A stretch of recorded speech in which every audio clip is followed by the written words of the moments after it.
Buenas tardes, hoy es miércoles, día 14 de septiembre. Aquí estoy yo, Olga Tarnowska, hablando de las cosas que pasan en Ucrania y concretamente en el frente ruso-ucraniano, donde Ucrania ya lleva 2 semanas contraatacando. Lo que ha pasado en el este de Ucrania realmente se puede llamar operación especial, porque el contraataque que lanzó Ucrania contra Rusia y que tiene a todas las tropas y al gobierno ruso desconcentrados, fue planteado como tal. Lo explica muy bien el artículo de New York Times de hace 2 días. Entonces ahí se cuenta de cómo en principio se ideó esa contraofensiva como para engañar al enemigo. Se estaba anunciando y se estaba demostrando cierta actividad en el sur del país, en el área de Gerson, donde pues, se bombardeaban todos los centros logísticos, se cortaban las vías de acceso para cortar el suministro, y entonces Rusia reforzó aquella área, la de sur de Gerson, con las tropas que desviaba de otras partes. Entonces, pues se formó una especie de bolso, lo llamamos el cazo, ¿no? A la caldera mejor. No sé, se le creó una caldera en Gerson, pero al mismo tiempo el golpe principal era la zona este de Kharkiv. Con lo cual, la operación especial consistía en no hacer un golpe convencional, sino que ir rodeando en pequeños grupos a las posiciones rusas y entrando desde diferentes lados, y de repente, cuando haya bastante gente en la retaguardia por detrás de las trincheras rusas, pues contraatacar. Entonces eso, junto con la mala comunicación que tiene el ejército ruso, porque al menos el ejército ucraniano tiene un sistema de Starlinks que les permite pasar datos, hablar de forma ilimitada, o sea, intercambiar toda la información sin ninguna restricción. Los rusos no lo tienen, ¿no? Usan teléfonos convencionales y no pueden interceptar ni siquiera pues las cosas importantes, y si se quedan cortados, pues ahí se quedan incomunicados. Con lo cual, contraatacando desde varios puntos al ejército regular ruso, pues Ucrania ha conseguido un caos y un pánico tanto entre las tropas como entre el comando, que no sabía qué hacer y cómo coordinar aquello.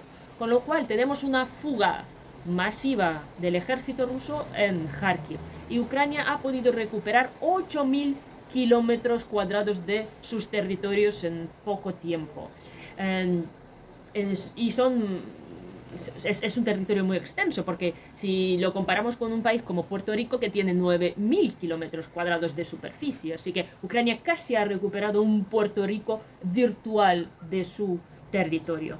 Así que es algo que va a entrar, por supuesto, ya he dicho, en los manuales militares, como una brillante estrategia de contraataque, porque también hay que tener en cuenta que Ucrania es el único país que está llevando en su territorio ese tipo de guerra, digamos de cuarta o quinta generación, ¿vale? Entonces están testando aquí tanto las armas nuevas como las formas de actuar, y por lo visto, pues por lo visto, un ejército que está tan atrasado como Rusia no deja de ser grande, no deja de tener munición y sus armas, ¿no? Pero está súper anticuado y no tiene esa coordinación, integración que ya empieza a tener el ejército ucraniano.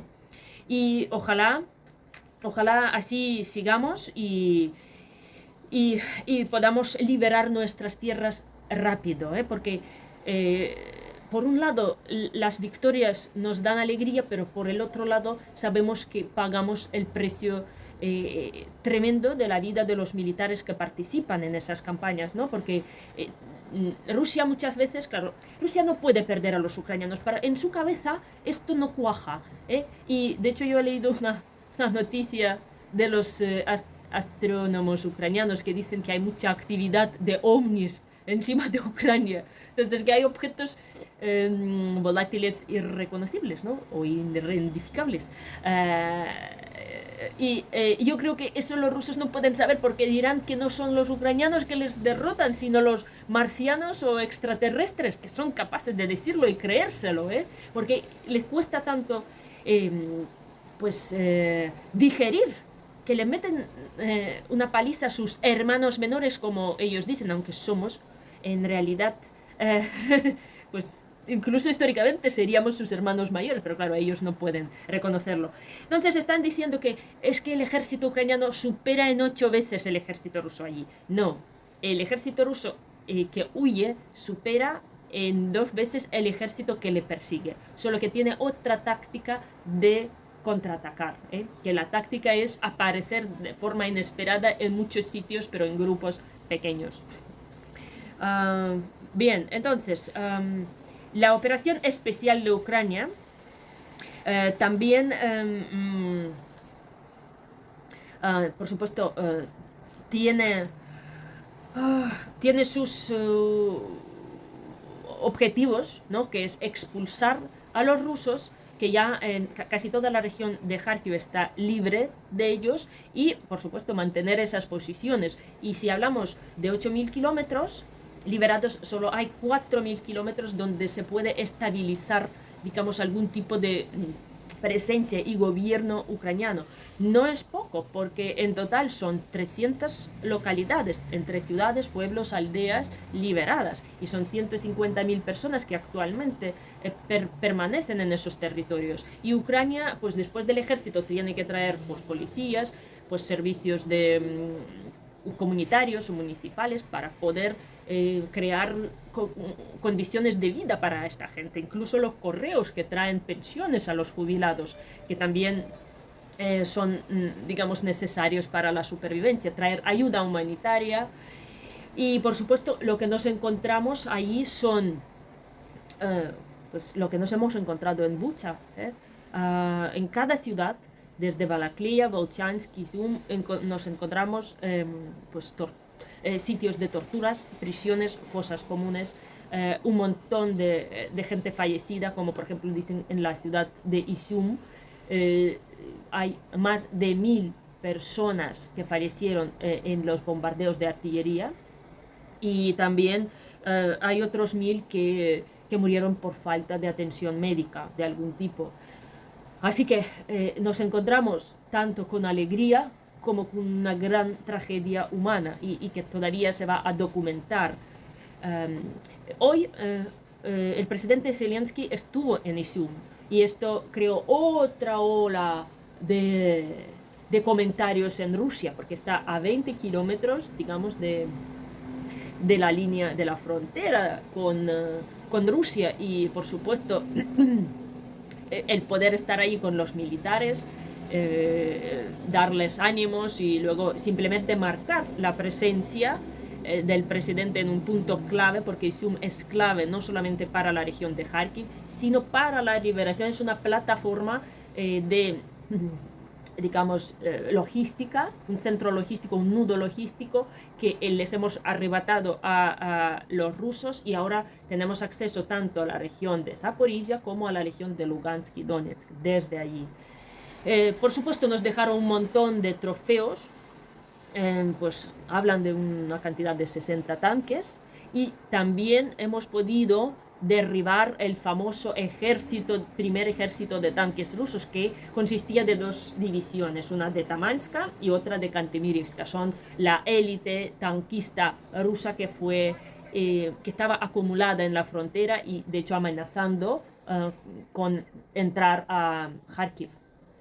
Entonces no entraron, por supuesto, se quedaron ahí destrozados. Hay evidencias, ya dice la inteligencia, de más de 100 tanques destruidos, con lo cual tardarán años en recuperar su potencial perdido.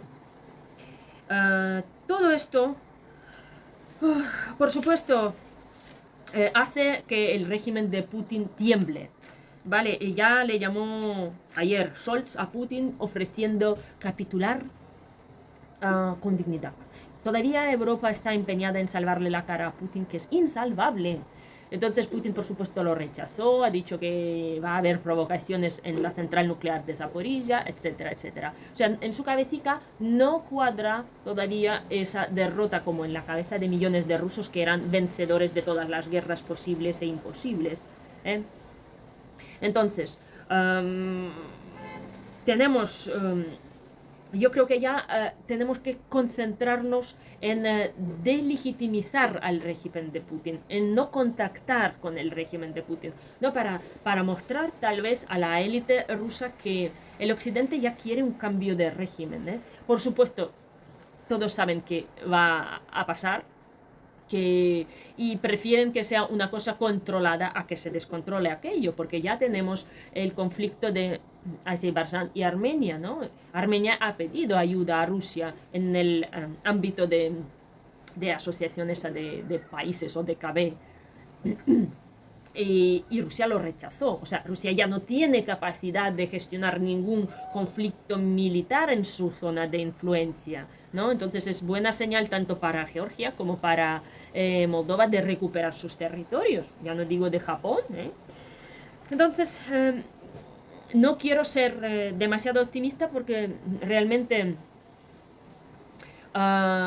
Putin está contraatacando. Ahora acaba de sonar una alarma aérea aquí también. Por supuesto, sus objetivos van a ser objetivos civiles de infraestructura para dañar a la población civil ucraniana, pero Ucrania, me imagino, va a responder, y ya está demostrando que va a responder destruyendo lo mismo en el territorio enemigo. Es muy importante, como yo he dicho, en la filosofía de traspasar el centro de gravedad de esa guerra de Ucrania a Rusia. Y así en Belgorod, por ejemplo, la ciudad fronteriza cerca de Kharkiv, pues ya las autoridades piden a la población evacuarse y entregan las llaves de los sótanos, digamos, de edificios, en el caso de necesidad de usarlos como refugios antibombas.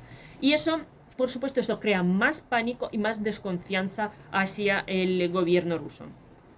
Así que, por supuesto, hay zonas que todavía están desangrándonos, por ejemplo, la zona de Bakhmut y la línea de combates de Donetsk, ¿no? Que Ucrania también va en algún momento contraatacar, pero ahí está el ejército privado de Wagner, que están atacando todos los días, a diferencia de las tropas, por ejemplo, de Gerson, que están negociando su retirada o su entrega con las fuerzas militares ucranianas. Esta gente no, estos cobran por obedecer a las órdenes y están pasando por encima de los cuerpos de sus propios compañeros que fallecieron ayer. Ya están diciendo que aquello hasta tiene peligro básico, ¿no? De descomposición humana, y ellos están en los mismos sitios. Y para Ucrania todavía ese tipo de tropas siguen siendo peligrosas y siguen haciéndonos bastante daño.